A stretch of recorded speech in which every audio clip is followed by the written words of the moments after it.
Hi, welcome back to the Sales Genius Podcast and the War Games Group. I'm Joe Ingram. Today, we're diving into the art of closing deals faster, which is always a good thing, with the help of Ferris Alilu. Yeah, I messed it up, but we're good, right? It's so an accomplished entrepreneur. He even told me how to say it right, but I didn't. But Alilu, like Hulu, yes. Right. He's an accomplished entrepreneur who successfully founded, grown, and sold businesses in Silicon Valley and beyond. He took his digital marketing consultancy, Enor, right, from zero revenue to an impressive 7 and 8 figures before selling it to a global media giant. Okay. Now, through his venture Startup with Ferris, he's advising entrepreneurs on how to build and grow their businesses smarter and stronger. So he's literally done it and now wants to help you to do it. So get ready to gain actionable insights on accelerating your sales process and closing deals faster, because you really, really do want to listen to Ferris. Stay with us. Welcome to War Games, hosted by the sales genius Joe Ingram. If you're looking to win the sales battle, then you have joined the right team. In the War Games Group, we devise strategies for sales, marketing, branding, mindset, and attitude. We enlist the assistance from the most successful producers across all industries. We then share their knowledge and techniques with you. Our single goal is to get you ready for your next sales opportunity. When it comes to crossing the minefield of sales, step in the footprints of those that have crossed before you. Now, prepare yourself for boot camp and beyond. It's time for the War Games to begin. All right, War Gamers, let me go ahead and grab some VIPs, bring them to the stage. We've got Brian Gauke, such a staple. He's on the slideshow. We got Bob Donnell coming to us, and also Coach Dan Gordon. Now, before we go any further, because last time I messed up on this one, I'm just going to go ahead and click the little scroll across the bottom, because startupwithferris.com is where you're going to want to go. So anybody who's watching the video, it's scrolling across the bottom of the screen and you need to go there, right? I would also say go there and then click on his daily advisor tab and get yourself some knowledge in your inbox. So Ferris, welcome. Let me move us around a little bit so that, everybody can see you're the star today. So you are muted, Ferris, but that's normally what Bob does to me. So I feel better that it happened.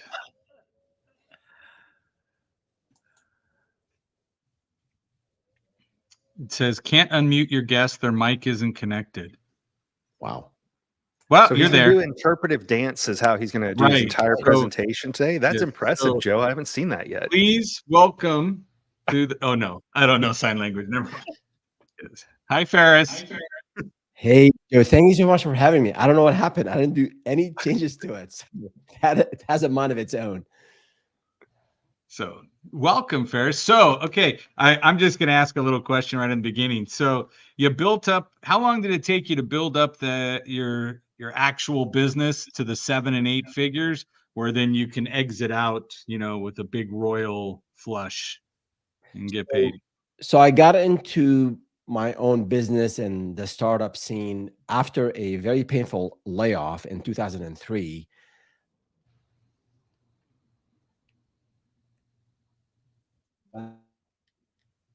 Oh, your mic's gone, Ferris. Your mic disappeared again, Ferris. I got to 2003, and then I thought it was me at the setup here. I thought it was a dramatic pause where he was just saying after the layoff, and then we had to wait for a minute, and then he was going to talk. I just love that all great entrepreneurial stories start with a very painful beginning. Mm-hmm. Isn't it amazing that way? It's like, guess what? I got forced out of the womb, and that's what started my life. Yes. If someone starts a story like with, hey, everything's easy. Right. I still got a mute on Ferris, so I didn't mute him. Sorry. There he goes.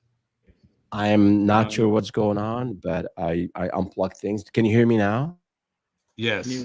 We are streaming to Facebook, so it could be Zuckerberg's hate for me is causing it. So, but 2003. Oh, we went back to mute. You want to leave the studio and come back? We'll have Brian do the interpretive dance until you come back. So he does this thing with his eyebrows. It's really Yes.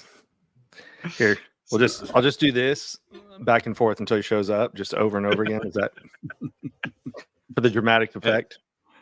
That works. I agree. And I'm gonna play with that too, Bob. I'm just gonna come back over to here and go, and now we're gonna switch over to the other cam.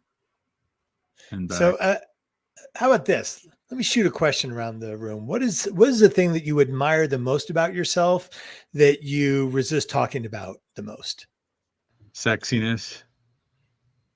Joe's sexiness. It's all about the sexiness. Well, I like it because I'm not a douchebag. Oh, look. It's right there on your screen. That's why we're here. Yes. Like minds. All right. Tyler wants to let him know that Zuck loves me and that I am freezing. Thank you, Tyler. So, let's see. Can you say it one more time, Coach Dan? Yeah. That's me stalling until Ferris gets here. Right. It's just interesting that we tend to resist talking about the things that we like and appreciate the most about ourselves, right? Like there's some problem with it. When in actuality, if we really acknowledge and did appreciate those things outwardly, they would grow. And we tend to do, what you did is make a little joke about it. Mm-hmm. But that's because being funny is my jam. That's all I'm saying. Right. And I do say it though. That's how we got to the edutainment part of it. And that's where it is. I got Ferris. We got him. He switched to different setup. Forget about the fancy camera. Forget about the fancy mic. Let's just get down to business. And this happens. I danced long enough to avoid Coach Dan Gordon's question to the whole team. So a deep introspective question. Yes. He wanted us to dig deep and stuff. It's really weird. That's Bob's thing. Yeah. Oh, sorry for taking your thing, Bob. It's quite all right. All right. So where did we leave it off? We got to 2003. Yes, sir. So after a painful layoff, could not find a job, not even an interview. So my business partner and I decided to start a business, put our resources together, and started to learn sales. I remember listening to CDs from the master Tom Hopkins on the art of mastering real estate sales. Why real estate? And we were selling websites at the time because we had the CDs and we were cheap, too cheap to buy another set of CDs. But learned sales, really, it took us, as you know, a whole lot of rejections. The first day we went out, we went to places we thought people knew us. They would buy from us. We went to 5 local restaurants, knocked on all those doors, had 5 meals. And at the end of the day, unfortunately, 5 rejections. It was not easy to recover from this, but we kept going at it. I think our first sale was 6-7 weeks into it. And then that was really motivating. We figured we were able to sell it. People believe in us, then we can do more. It wasn't easy, smooth, ride after that, but we built on that one first win and then specialized, ended up becoming a Google partner in analytics. I grew the business, built a business in Dubai, built a business actually offshore for development as well. And then became one of the top Google partners around 2016, 17. And we sold the business to Dentsu in 2019. Fantastic. And so now you just live high on the hog. You have nothing else to do with yourself. You said, like every entrepreneur, I got paid and I'm out, right? You're actually living on an island. So still drive the same car, still live in the same house. Toyota Camry. Is it a Toyota Camry? It's a Highlander, actually. Highlander. Okay. See, that's what I'm saying. I'm telling you, everyone who cashes in keeps their Toyota. It's just how it works. It's a I good need car. to go get a Toyota just so I can cash in. So The only thing I got the one nice thing I got is I got a nicer bow. I'm into archery and hunting, but that's a different story.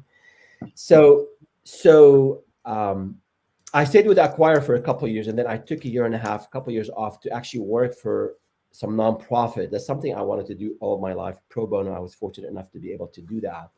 And then I wanted to build this business, the seventh business now, startup with Ferris, to help entrepreneurs avoid the mistakes I made, whether in sales, in hiring, in marketing, in building and growing businesses. It's not an easy journey.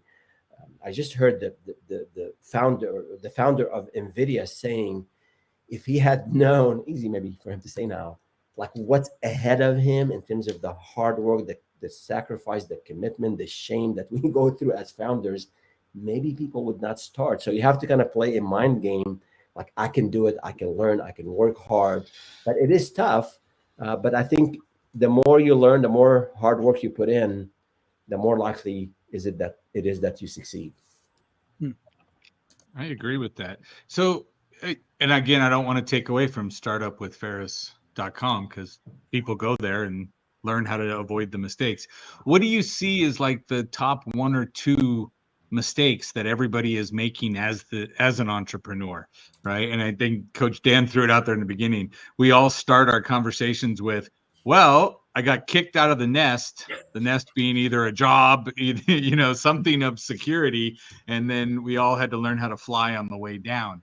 And again, if you're learning to fly on the way down, it's never going to be as smooth as after you learn to fly. Yeah, for the folks who are on the website, we have actually a PDF on the 9 ways why company startups fail. And most of the work I do is not, when I say startups, it's not tech, it's actually services business. It could be IT consulting, it could be HR consulting, it could be tree trimming services. It's really services oriented because there are a lot of resources for tech companies. I think the services area is underserved. But I think the number one, maybe some of the top mistakes is, a lot of people, like we're not born salespeople. We're not born entrepreneurs. Maybe in the cave days we were entrepreneurs. We had to figure things out on our own. But right. We get used to that 8 to 5. We get used to the salary. We get used to the benefits. We get used to the 401k plan. So we lose, I think, that sense of entrepreneurship. So and that idea that I can learn sales, I can learn how to grow a business. So I think I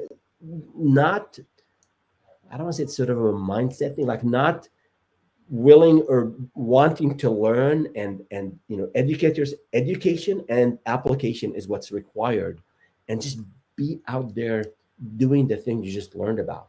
If you struggle with pitching, just like you struggled with riding the bike the very first time, you just got to do it. You got to fall a few times, and then maybe you need some training wheels, and then later you can be really good at it. Same thing in sales, same thing as in marketing. Fantastic. Okay. So you have extensive experience in advising like over 150 businesses that have called you in and said, hey, please come help us, right? What is the big mistake in the sales process that entrepreneurs are making? Right. So how can they overcome the goal today was let's talk about closing more deals. So right. I know we all have to be screwing up somewhere. Right. I think I think I have a slide on obstacles to closing deals. I think, and there are many obstacles, but I think like new business owners, new founders, especially if they have mastery of their domain knowledge, whatever that is, again, HR consulting, coaching, whatever it is, you're good at that. But from the stats I've read, 70% of people who start businesses have no background in sales. And maybe when they worked in a company, they avoided the sales department, the marketing department, like the plague. This is the dark side. Sales is a dirty word. You gotta learn sales, and even if you're good at sales today, if you want to go and if you're selling to the SMB, the small and mid-size, medium size businesses, if you want to penetrate the Fortune 1000 or the Fortune 500, you got to learn how to sell to this new segment. So there's I think learning sales, being out there, telling a story about you as a founder, as an entrepreneur. People buy from people, so you have to be out there networking in person. Zoom is not going to cut it. You can learn on Zoom, but you got to be out there meeting people and putting in the reps. You got to put in the reps. I think this is the number one thing that people just find every other excuse to avoid selling. So. Okay. So right now they don't know the knowledge of their leads industry. I'm just looking at the slide, right? Yeah. So in terms of obstacles, I think so a lot of times we go to sell and we don't do enough due diligence. So you have to understand the leads industry. So if I go and sell and I make everything I'm covering today is a mistake I made. So we were pitching to a health provider, an insurance company. And we went there and I'm talking about your clients. They don't call their clients. They call them patients. They have service providers and they have patients. So we came off as we don't know their industry. Guess what? Did not get that deal. So knowing the industry of your lead is important. Understanding the competitive space. You can go online and search who else is pitching, what is delivering what you're offering. You can potentially do some research and find the incumbent that maybe you're trying to replace. I think those are things that if you're not doing because you don't know, okay, now you know. But if you're not doing, maybe because you're lazy. So sales, some of us are really good in terms of pitching and presenting, and we have amazing people skills, but I think there's a lot of science to sales that people just either they know about or they're lazy in implementing, which is in some of the things I mentioned here. You got to learn how to negotiate, how pitching, delivering the pitch too early before listening and understanding the pain points of the clients. Those are things you have to kind of learn over time, but watch out for those obstacles as we go into the next part of this conversation about the strategies to close deals faster. So I think understanding those obstacles is really important. No, that's perfect. I know number 4, hits I see a lot when it's the face-to-face selling, when you finally get somebody and everybody starts their pitch way too fast. I coach a lot of people on the phone and I'm like, wow, right after they said hello, you went into a pitch. And I'm like, this doesn't make any sense. They don't even know who you are. And you're over there rattling off the benefits of what? I mean, you got to listen. And especially in a B2B environment, if you're selling shirts, okay, quick decision. But if you're selling something that requires review and evaluation and discussion with other stakeholders, you gotta understand all of that in the sales process. So I think it's really important. I was on a call, someone pitching me things. This is last week, two different vendors. One of them, I said, we're really busy this quarter. We have a lot of initiatives. Let's just check back in 2 months. I'm interested, but for now, I just don't have any bandwidth to take on any new initiative. So one of the vendors said, absolutely, here's my information, here's my slides deck. If you want to have any other information, email me. I'll call you back in July. Love it. The other vendor, they were pitching on the same, I said, on that same call, trying to close the deal, they got visibly annoyed when I said, I'm busy now. And I was very sincere, very genuine. I'm interested in what you offer, but I just don't have the bandwidth. So check with me in a couple of months. And they just didn't even, and I sent them a thank you note. So I can't believe people do this. I send them a thank you note. They never reply. and they're selling me. Wow. I don't get it. There's a whole generation doesn't know what a note is. Stop it. That's on my iPhone. When I pull down from the top, it's yellow and it's always there when I need to write something. Yes. So I think you got to listen to the pain points, understand the issues, understand who the stakeholders are, make sure you address their concerns, their questions, educate them.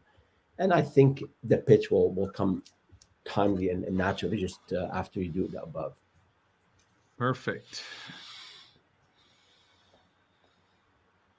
All right. So in terms of what I want to cover today, 7 Please. strategies on to close deals faster. And one of them, I would say, and some of this might come across again, oh, is it really a checklist? Is it really just some process? Yes, sales is a process. It's not just about charming the lead. So the number one strategy is streamlining your sales process. So create a checklist. At least me, maybe my left brain is why I do this, but like there's 10 things I gotta do every time I go and prepare for a sales meeting. Okay, I research the customer, understand who's attending the meeting, look at their LinkedIn profile, understand who's selling to this vertical, like whatever makes sense for your business. Have a checklist. Use Asana, use Basecamp, use a system, use Google Sheets, and make sure before every sales calls, before you send any proposal, go through your checklist. So that's one thing, and then you become better at it. It becomes a second nature.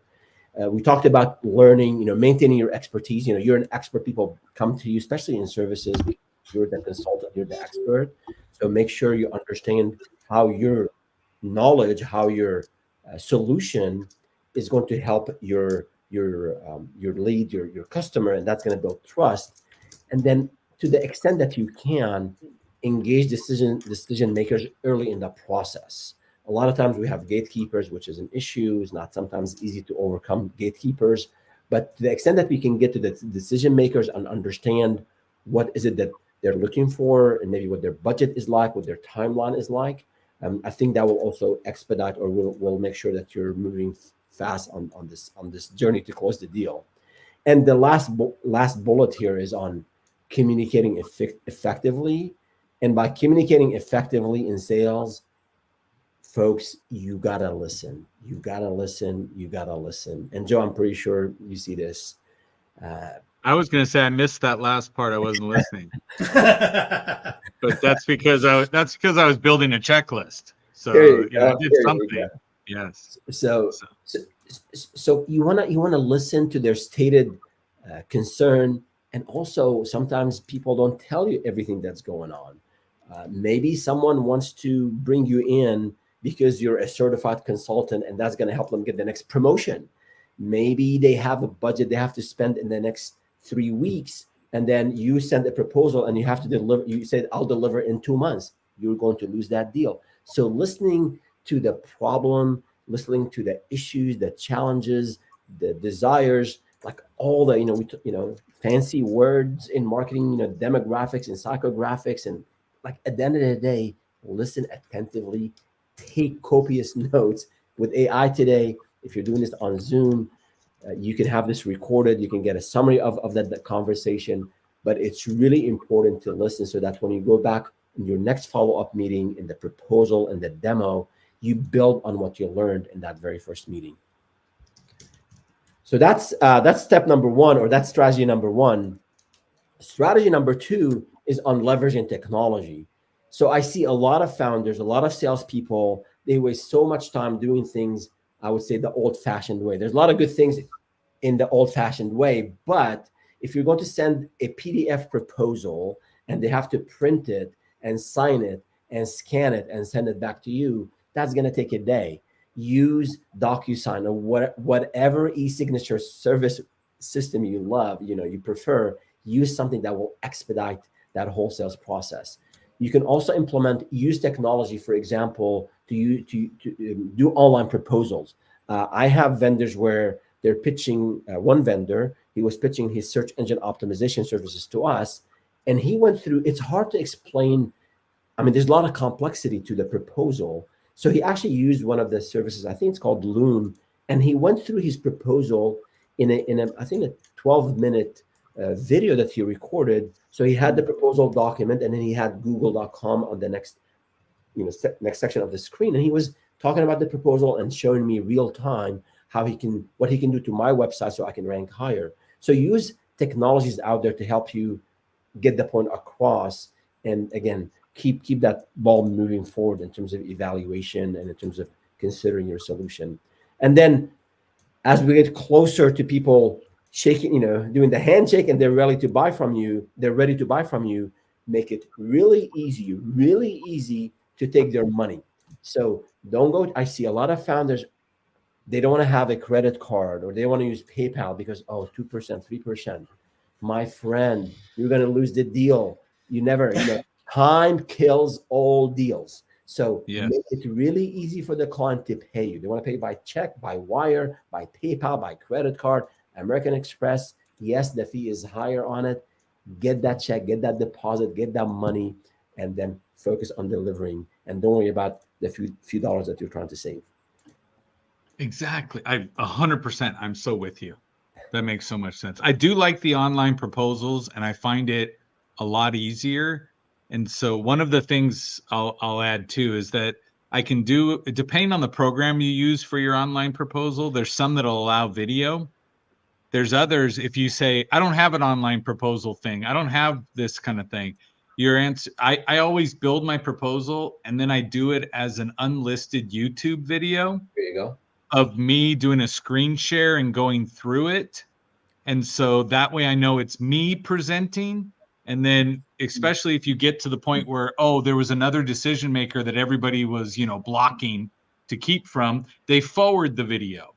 So I had one group that had 12 locations, and the answer was, okay, just send it to me and I'll get you through to the big dogs, blah, blah, blah. And I was like, well, yeah, I believe you. And I was like, great, let me just go ahead and send you over the proposal. And then when I sent him the YouTube link, I could see that it was watched 9 times.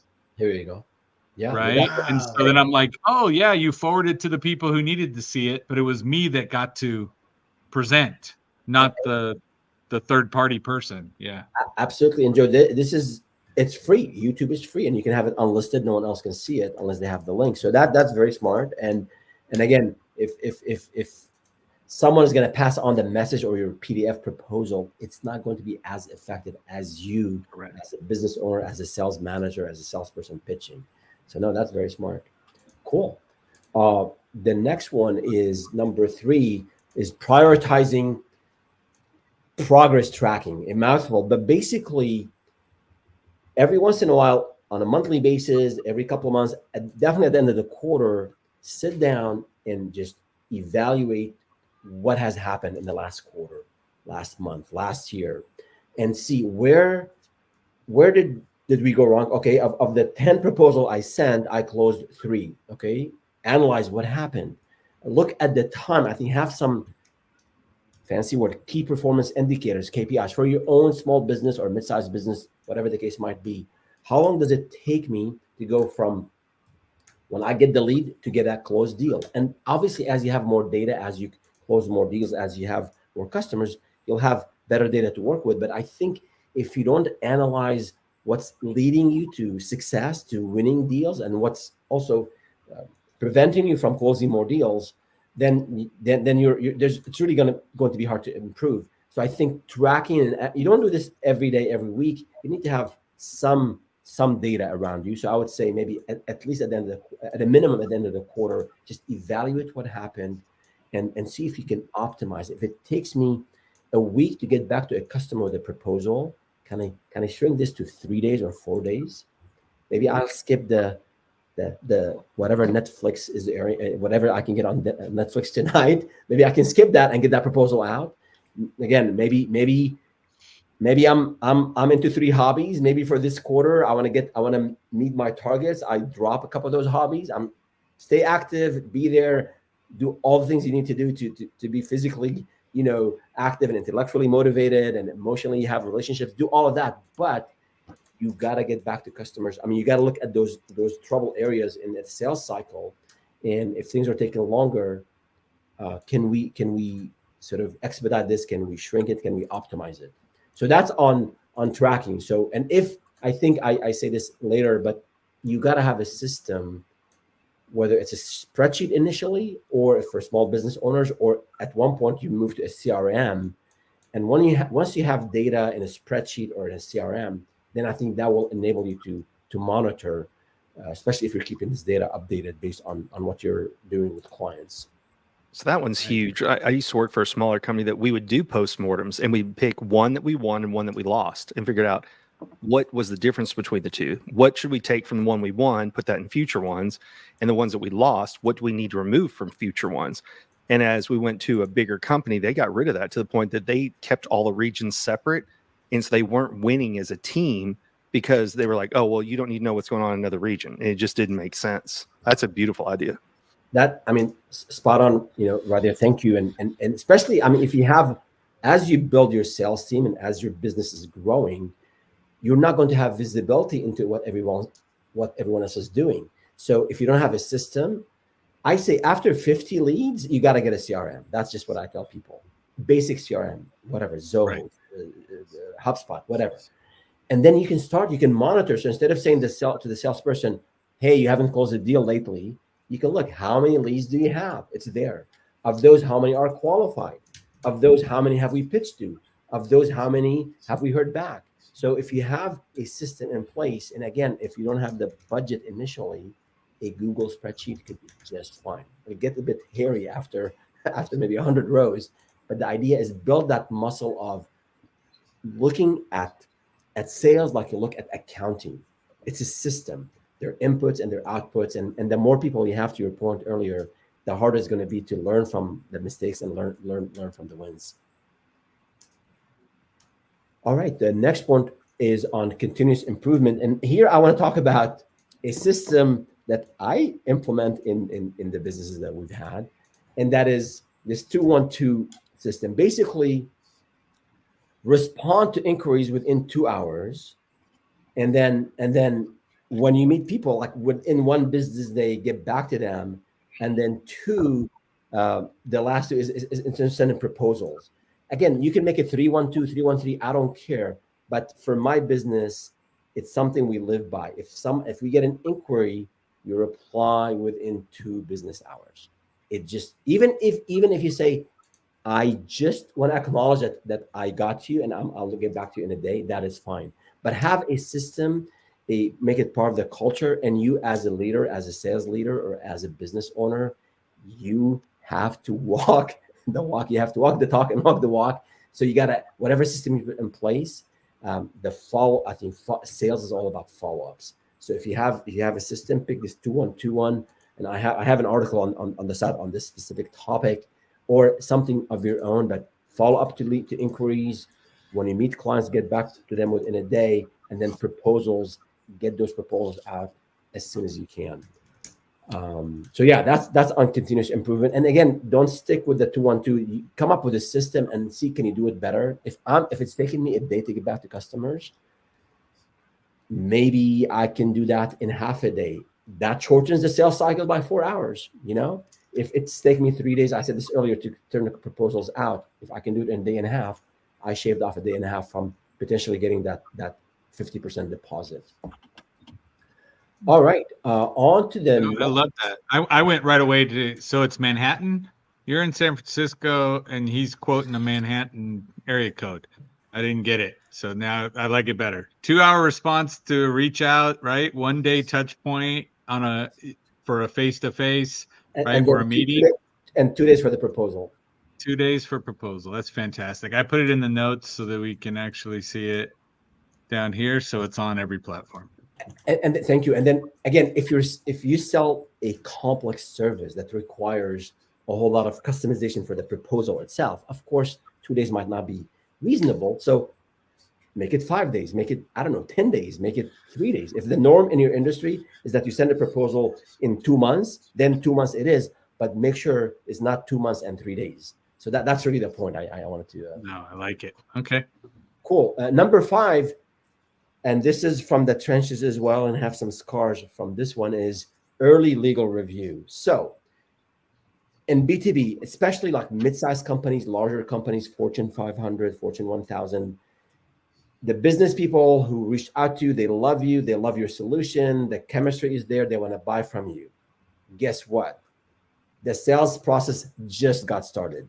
You have to talk to procurement, you have to talk to the insurance people, you have to talk to the legal people, and they have to send you their master service agreements, or they have to send you their NDA, or they have to send you whatever paperwork they have. And you thought in your sales planning, you're about to close this deal right now, like next week, and you budgeted your expenses and cash flow based on that. And guess what? This legal review and this procurement review is going to delay this whole thing by a week, by a 2, by a month. So to the extent that you can sense that the client is going to buy from you, the business people, especially in a mid-sized or a larger company, you have the business people, you have then legal and procurement and others. So once you get a sense that the client, you're the selected vendor, maybe you're negotiating some timelines or maybe some scope, gently, politely ask them, hey, it sounds like we will be working together. Is there a way you can introduce me to your legal team or your procurement team so I can understand what the legal documentation that's required, what insurance coverage I should have, other maybe if you work in data, we used to get all these massive documents that we have to agree to on data privacy. So every vertical might have specific requirements. So the earlier you can get this information from your vendor, the faster you can work on it in parallel, so that when the business people say, yes, this is the vendor and we agreed on the scope and the budget, then you have all that other necessary but annoying paperwork ready, or at least you've gone through it, and it's not adding more cycles, to the sales cycle. So that is something we lost a deal. We put so much effort into one deal, and then the client has such high insurance requirements. It was going to cost us like $10,000 a year to meet those requirements. And had I known early on that I have to make that expense, I would have found a way to increase the price so I get some of that. I can recoup some of that additional expense that I did not know I had to do. So those are some things that I would definitely recommend, especially if folks are pitching to mid-size and then larger companies. And then 2 more to go. So number 6, actually leverage your time. So as you grow, I work with a lot of founders who solopreneurs, and now they're starting to grow and hire people. So at one point, you can't wear all the hats. Initially, you have to wear all the hats if you're an entrepreneur. But over time, as you have customers, as you start to deliver, as you start to have money in the bank and some cash flow, you have to start delegating tasks to others. I think one of the main issues that I would say inhibit or prevent founders and companies from growing is that they keep holding on to things way too long than they need to. So yes, you're the most knowledgeable person, Mr. Founder. Yes, you no one can pitch like you, but at one point you have to delegate. If you don't delegate, you can't grow. So start, and you can even some of the administrative work these days, you can have a virtual assistant, or if you hire a junior person, they can help you maybe prepare for the meeting, do some of the research. They can maybe take that template and customize it for you, but find ways to delegate and leverage your time to work on bigger deals and also to work on the business, because a lot of times founders are focused in the business and they don't step outside and look at the overall business. Guilty. Yeah. Sorry? I said guilty. Yeah. I'll probably raise my hand as well. We all do it. Yeah. But I think it's hard. It's like your own baby, and you see it, and sometimes you don't trust the other person. But if you want to grow, you got to find ways to delegate. And the last strategy that I want to cover today is, and this is more like marketing than sales, but it's important as well, is about qualifying your leads better. So if you have 20 leads in your pipeline and you've done 20 pitches, and let's say you closed 2 of those 20, so that's a 10% close rate. And maybe half of those leads were not qualified. If you do a better job at qualifying these leads, so instead of 20, you end up having 10, and you still close 2 of those 10. So your close rate, your win rate is now 20%. You've doubled your win rate by just working with a smaller set of leads. So I think whether it's the events you go to or the marketing messages that you send out or the copy you have on your website or what you post on social media, I think there are ways to position yourself better for the leads you're going after. So if you're not working, for example, let's say you differentiate on quality and providing white glove service, and then you're getting leads who are looking for efficiency and looking for the sort of the cheapest solution out there. there's no point of spending time with these leads who don't really meet your criteria. So the more you can qualify the incoming leads, the better I think you'll be in terms of saving time and closing, having a better win rate. Now, one caveat here: if you're just starting out, and if you're new to sales, ignore this one point. I want you to be out there selling to everyone. I want you to be a walking billboard, because you gotta build a sales muscle, and the only way to build a muscle is by repetition. So if you're just starting, don't worry too much about qualification. Just go out there and sell, and don't worry too much about pricing and pricing strategies. Just go out there and sell and deliver. That builds your competence, builds your confidence. Then you can go out and be a bit more choosy once you have more customers under your belt. So here you have it. Those are the 7 strategies. I love that. That was my favorite slide, but the best part was your qualification at the end, right? Because I tell everybody sales is only a numbers game until you become educated, right? And so in the beginning, you have to do more to get more, but that's never a strategy for sustainability. Right? It's like, okay, we'll make 25 more calls, make another 100 calls today, right? Go out and talk to 22 more people, and that will get you one more deal. Well, guess what? Their time is finite, right? And so, and depending where you're at, you may not have the ability to continue getting a lead from that location and to do it. And so one other thing too, Ferris, and you may have seen this from your rise through Silicon Valley and stuff. The second a company, this is what I found and verified with others, so I'm looking for your feedback too. The second a company gets over 100 employees, the approval for a vendor to get accepted takes a minimum of 5 to 7 people. Absolutely. I mentioned mid-sized company, but spot on. I don't know what the exact mark is, 180, but your point, absolutely. You have, especially in a B2B environment, a lot of people. Some people have their cousin as the other vendor. Some people have, some people, their next promotion is dependent on finishing a project. Other people, they just really love this vendor. There's so many factors involved. So just got to be out there and learning more about those opportunities. Absolutely.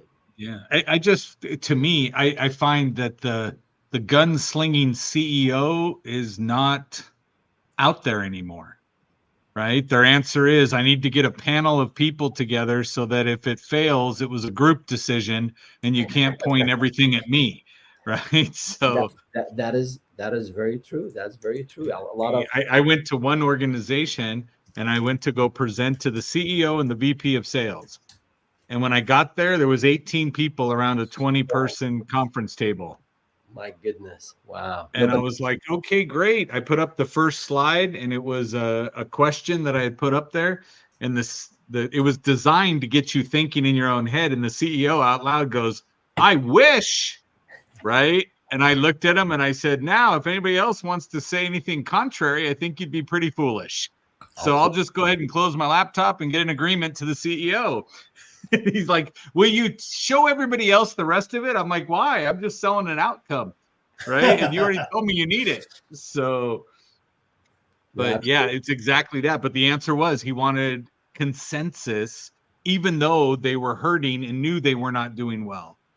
But they include the people that have to execute in the decision making, right? And that's something you normally do in a smaller department, not in a company.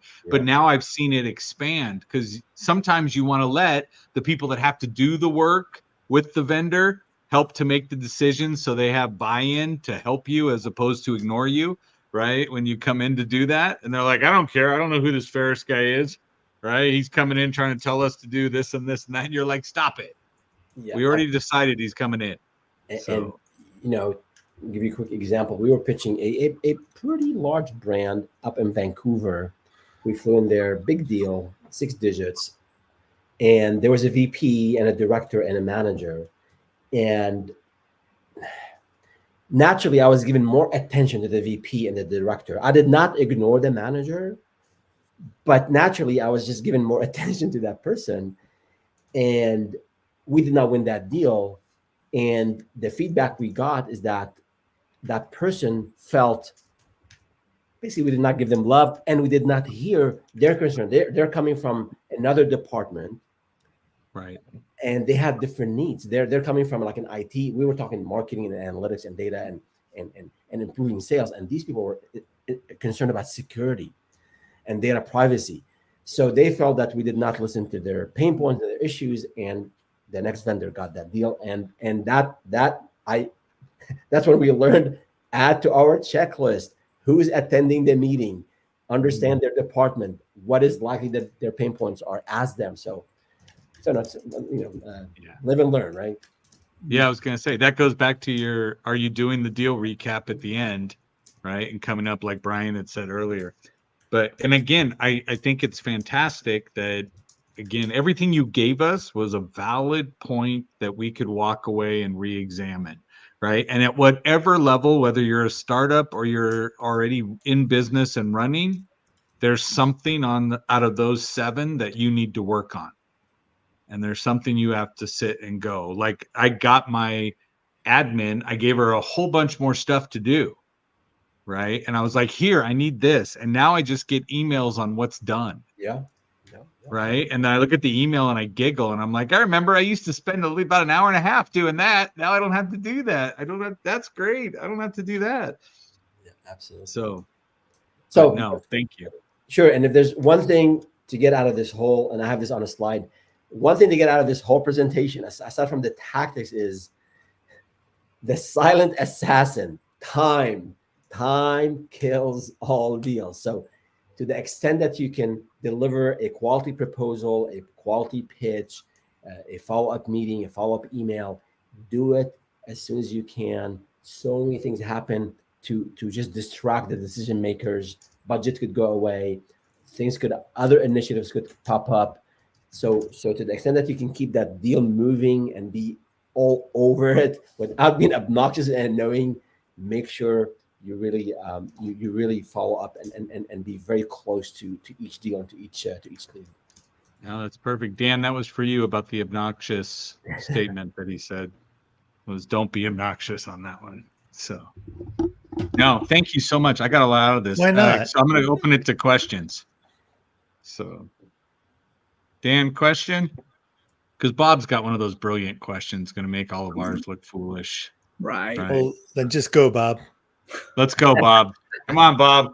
What's the question? My question is, out of all the questions you've been asked by founders and by startups, what has been the number one question in your mind that has been able to help them move the needle with your answer? See what I mean? Do you see what I mean when it comes to Bob and the questions? I sure see it now. So what is the most common question that people find value in? Yeah, the best question that you've been asked by a founder, by a startup that allowed you to give them an answer that helped them move the needle. Yeah. It was a record player company? Oh, no. No. I think it's not that. Don't worry, Ferris. He does this to all of us. That's fine. That's fine. I'm there. I'm keeping up. I think it's to do with like mindset. Like people are really, really concerned about taking the leap and starting a business, even starting a side hustle. So is this the right time? Am I ready to start a business? Can I make like those questions? Maybe not just one. Like, can I do it? Is startup a thing for me? Is founding a business something for me? And I always tell people, my answer is starting your own business is not for everyone. It's actually not for the majority of us. Right. But if you want to do it, it is, no one guarantees success, but you follow the recipes, you talk to people, talk to advisors who've been to where you want to go, you're more likely to succeed. And you gotta work hard. So I tell them it's doable, but you want to make sure is the right thing for you, and you have some resources, you have some time to put into it, because you cannot do it 8 to 5. Yeah. No matter what people say on YouTube, then you can become a millionaire overnight. No matter what they say, no shortcuts. So that's not real? Thank you for sharing that. Man, I wish. Right. Next, he's gonna pop the bubble on Santa Claus. Yeah. So, I have. Dan, I have did you have a question that's not as good as Bob's? Yeah. Or Yeah, it's not. What do you think, Ferris, is the biggest struggle that people resist facing? Ooh, that was really good though, Dan. the struggle. I was going to ask like 2 + 2. So you guys really killed it. Well, you're the genius. You know, there's a much deeper meaning in 2 + 2 Yeah. than my brilliant sounding question. What do you think, Ferris? It's 7. It's 8. So the question that people resist, people, I think that there are areas of, I don't want to say incompetency in a bad light, like things that we're not good at, things we haven't done before, things that there's fears, there are concerns, concern of failure. People are gonna, like I started and I failed. So I think we naturally resist things that we're not good at. And I think it was Sir Richard Branson who said, while the brave might not live forever, the cautious never lives. So you can have an amazing career, work in a company, and nothing wrong with that. But if you want to experience the amazing ride of having your own business and growing and building, not just the money part. I'm a capitalist at heart. I want to make a buck like the next guy, no problem. But there's a lot more to it, that building something of your own, building a culture that of your own, having helping others grow and make money as you make money. Serving, helping clients, like those are all amazing things about having your own business. And a lot of us resist taking the leap because there's ambiguity. It's difficult. Can I make it?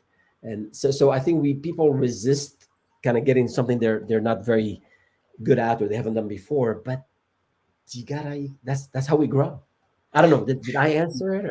Well, I think what you're saying, it's the classic thing. We have to choose the burden of being bold or the ease of being ordinary, right?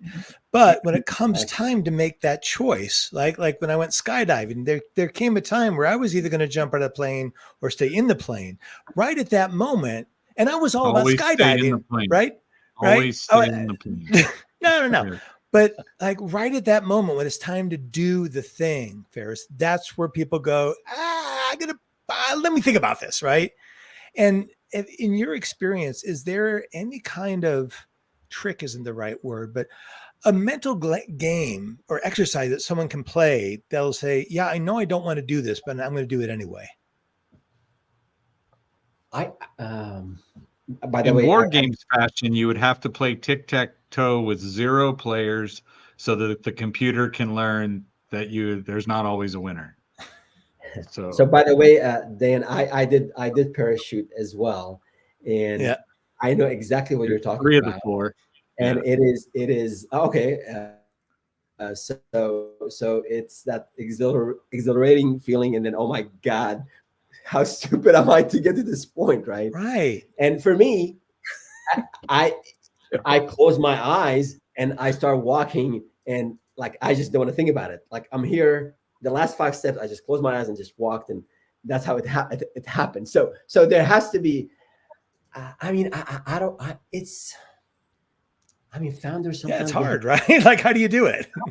I think I think competence builds confidence. So you can't like, I'm sick and tired of my job, I want to start a business today. That would be a reckless decision in most cases. But I had a live stream on a 6-month roadmap to starting your own business. Had a fancy term for it. But basically, I think the best time to start a business or to do something of significance is when you're not when you have time, when you have resources. So you can start selling, you can start doing market research, vetting the idea, you can talk to potential clients, you can start packaging, you can start learning how to pitch. You can do all of that while you have your day job. Now, the only thing is you have to sacrifice some of the time in the evenings, some of the time on the weekends. And that's what I think people resist of doing. So make up your mind. You want to have your own business, or you want to run a marathon, or you want to get a black belt in Brazilian Jiu-Jitsu, whatever the case might be. You want to jump, off of a plane, whatever the case might be. You gotta, I think, start practicing and getting better at some elements of it. I think it'll make that bigger decision easier to make. Fantastic. Nice. So Thank we you. have used up all of our time. So I'm going to tell everybody, start up with Ferris.com. It's been scrolling across the bottom since this whole thing's been playing, because I remembered. Okay. So go there. Okay. He's got his daily advisor that will be emailing you either daily or weekly. You choose if you want the summary or not. I'd say go there and start getting aware of the things you don't know that you're unaware of. And get the information from Ferris. Reach out to him. In the show notes is also a link to his LinkedIn. We can all use more connections on LinkedIn. So I would say go out there and see that. The rest of you, everybody who's listening, go out and sell something. Thanks, guys.